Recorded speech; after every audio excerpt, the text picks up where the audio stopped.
Hello everyone, આઈ એમ જાગૃતિ. આજે મારા ભાઈના ઘરેથી કાલે બધું રાશનનો સામાન, ગેસ, ચૂલો એ બધું આવ્યું છે. તો એ મારા ઘરની અંદર ગોઠવીશ. આ મારું ઘર છે. અત્યારે બધું તહેસ મહેસ પડેલું છે, તો મારે આ બધું ગોઠવવાનું છે. પણ હું ગેસનું ચૂલો રિપેર કરાવવા ગઈ હતી ને તો મારા એકદમ હાથ ધ્રુજવા માંડ્યા પકડીને 1 કલાક સુધી કન્ટિન્યુઅસલી હું ચાલીને ગઈ અને આવી.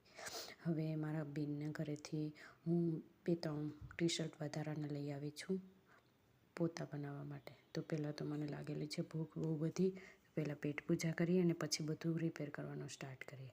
પહેલાં બધા જે ગેસના બર્નર એન્ડ હેન્ડલ ને બધું હતું એ ધોઈ અને સાફ કરી અને એને લૂછ્યું અને બધું ગોઠવ્યું. કેમ કે ગેસ મારો બહુ બધો જૂનો છે, 10 યર પહેલાંનો. જ્યારે હું સ્ટડી કરતી ને ત્યારે એ યુઝ કરતી, તો એમાં થોડો ખર્ચો કરાવીને રિપેર કરાવ્યું બધું.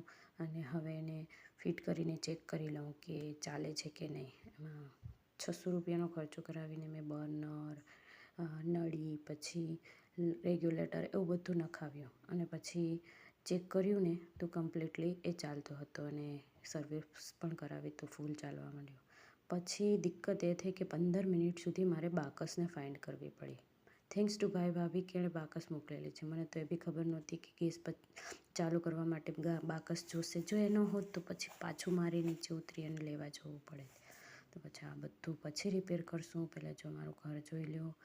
આ છે બહારનો વ્યૂ. બહાર આવી રીતે ટેરેસ છે અને અહીંયાથી જે મેઇન રોડ હોય ને એ રોડ છે અને સીડી રૂમ છે ઉપરવાળો અને અહીંયા નીચે ઉતરવા માટેનો રૂમ છે અને અંદર આવી રીતે ઘર છે. તો આજે મારે આ બધું ગોઠવવાનું છે. તમારા સાથે બધું શેર કરીશ.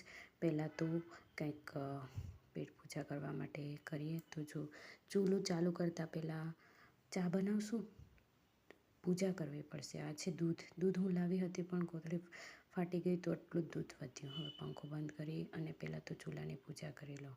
ચૂલાની પૂજા કરવા મારી પાસે તો કંકુ, ચા કે એવું કશું નથી, બાકસ, અગરબત્તી. તો મને યાદ આવ્યું કે રાશનની અંદર હળદર અને ચોખા પડેલા છે અને હળદર અને ચોખાથી જ ચૂલાની પૂજા થાય. તો મેં એક સાથીઓ બનાવ્યો. એ બી મને નથી ખબર કે રાઈટ ડાયરેક્શનમાં બન્યો છે કે રોંગ ડાયરેક્શનમાં. જેવો આવડતો હતો એવો બનાવ્યો. પછી એના પર ચોખા લગાવ્યા અને બંને ચૂલા પર ચાંદલો કર્યો અને પછી મારા કપાળ પર પણ ચાંદલો કર્યો.